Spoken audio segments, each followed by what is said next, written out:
Hey everybody, Dr. Jon here for Extract Talks. How you guys doing? Today we're going to be talking about drying, and I have with me Stefan Egan.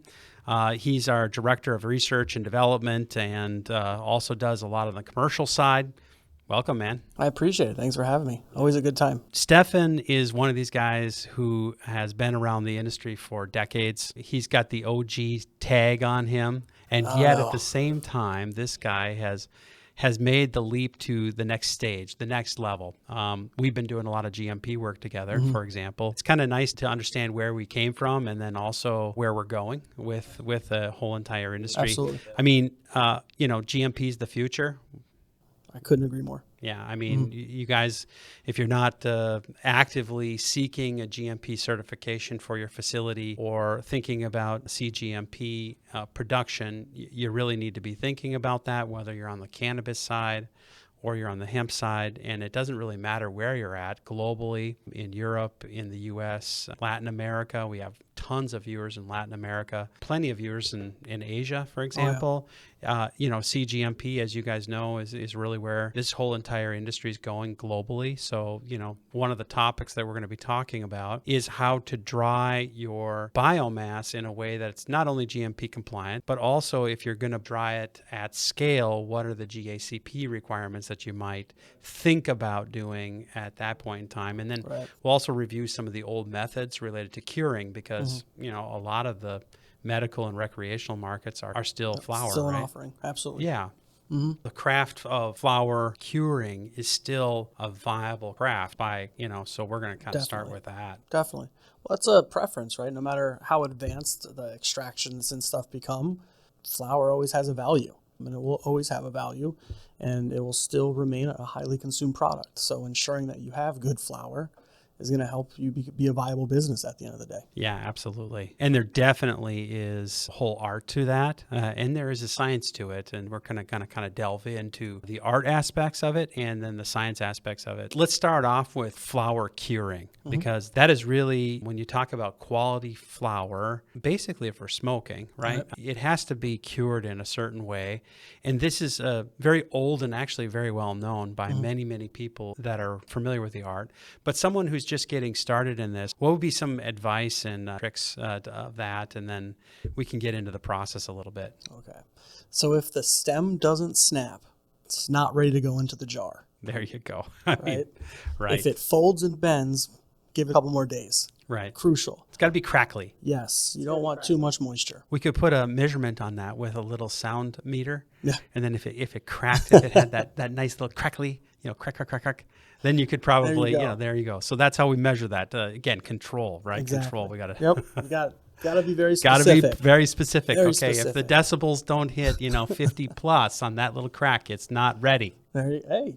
If it's a wet noodle, it ain't ready, right?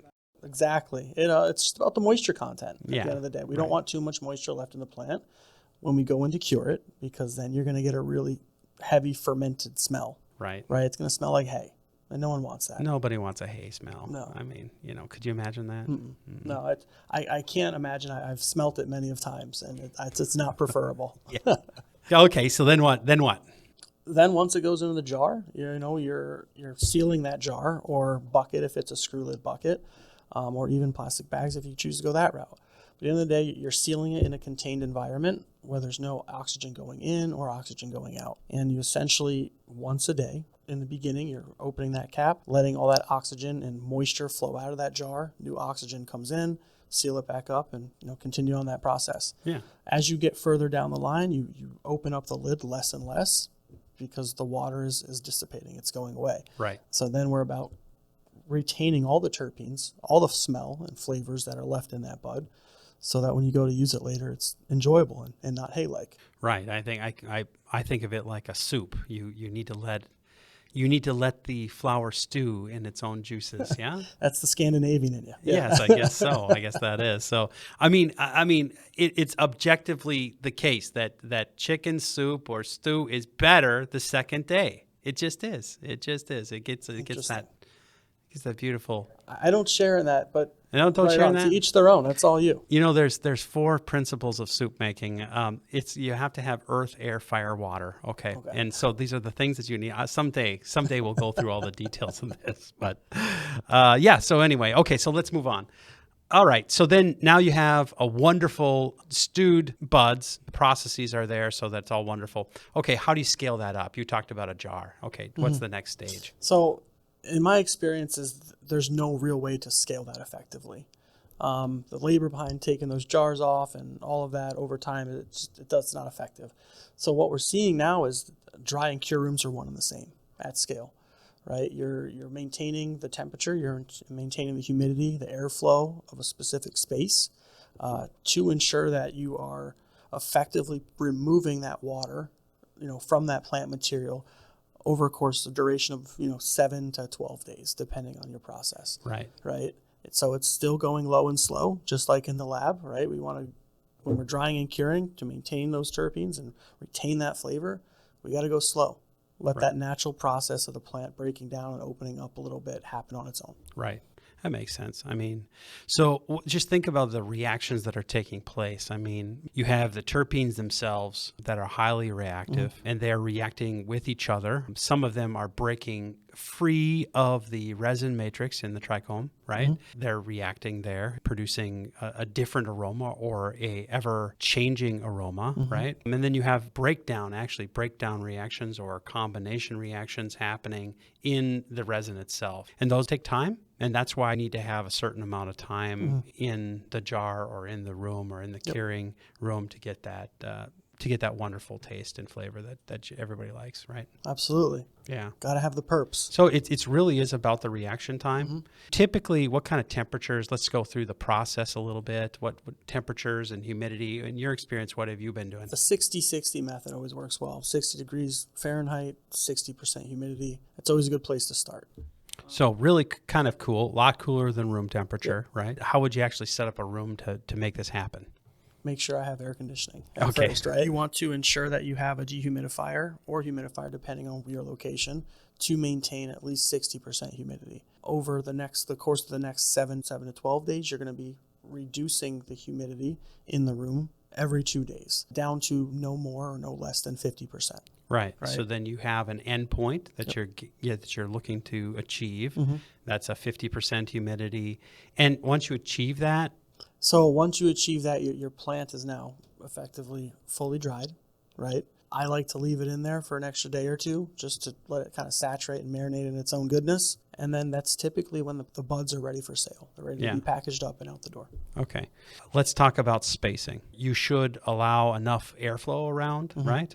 Your racks, you should have a certain amount that would go on the racks. You can't just stack the stuff up on the racks, right? So every tray should have, a certain amount that you put in there, and it should be consistent. It depends on the method, though, right? Because you have the standard full plant drying racks that people like to use because it's a process they're familiar with and comfortable with.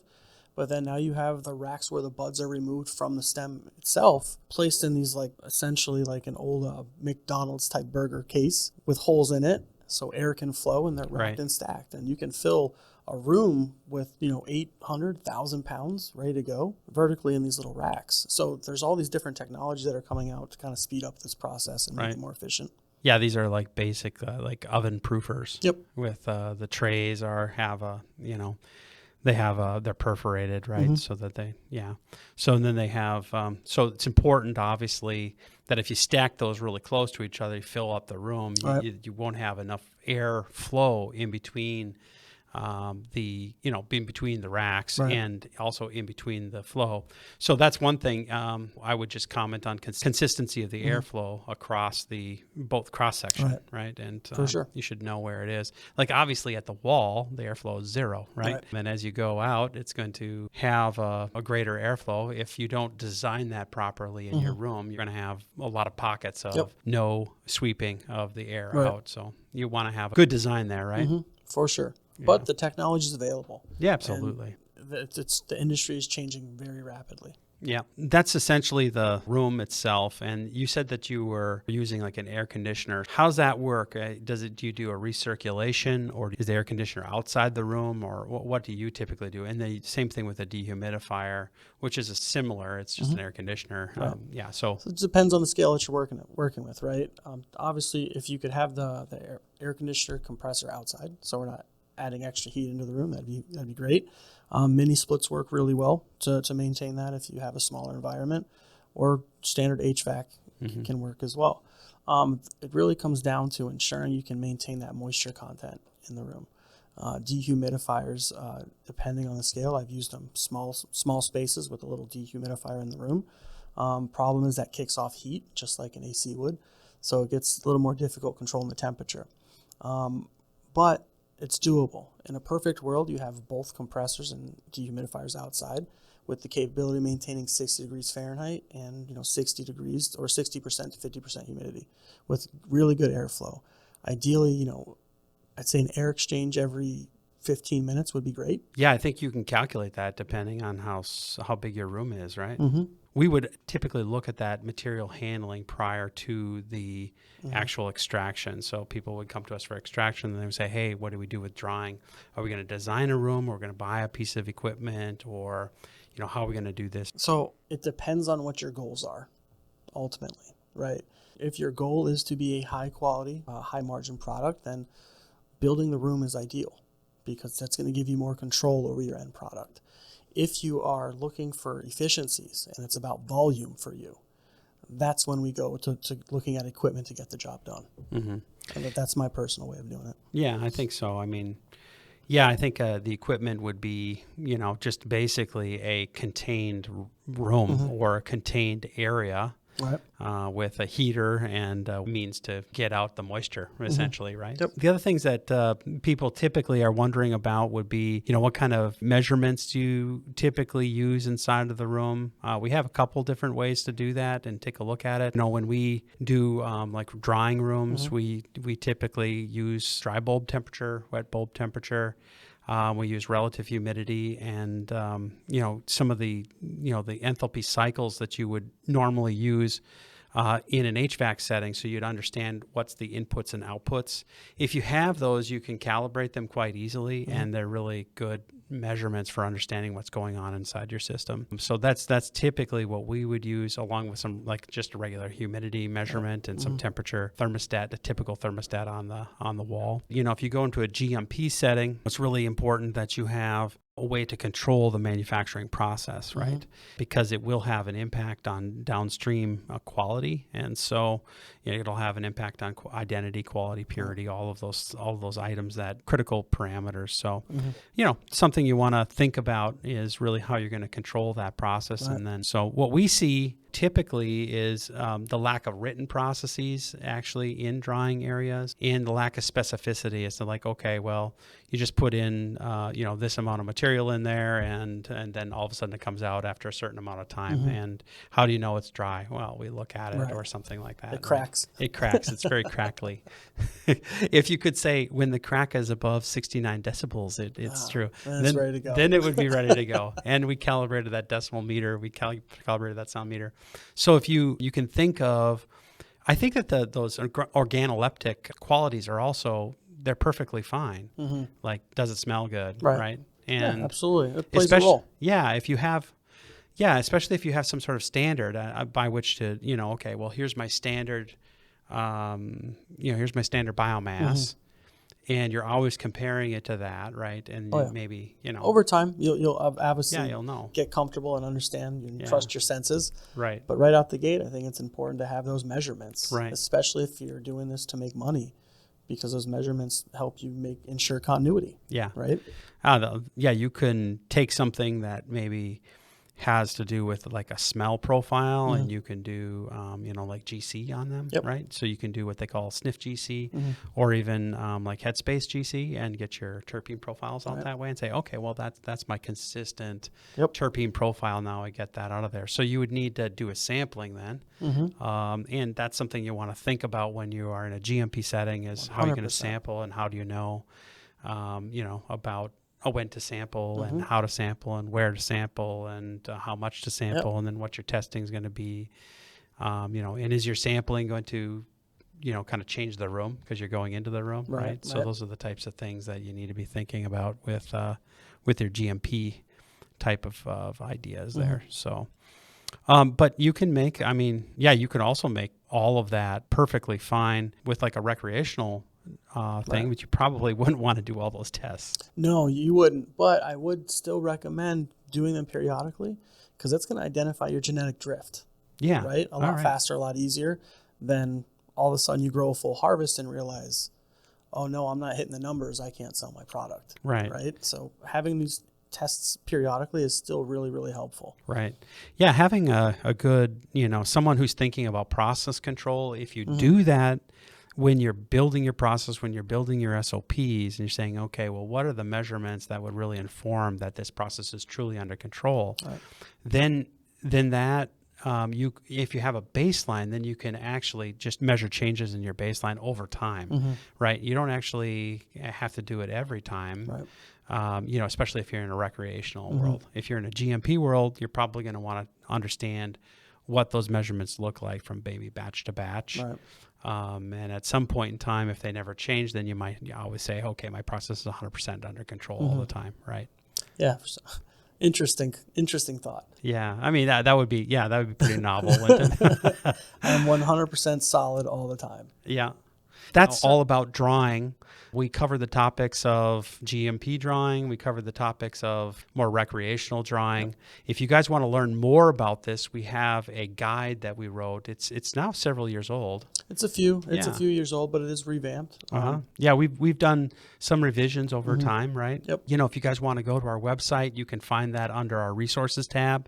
We have a guides there. We'll also put a link in the YouTube video here. Go click on that link for that particular guide. If you're also interested in any kind of design, because we do a lot of the design on that, if you want to have a GMP room that is specifically designed along with a process that would be under control, chemistry and manufacturing control, advice for drying of botanicals, we have a lot of experience with that. For sure. This is really heavily focused for that GACP, GMP guy, right?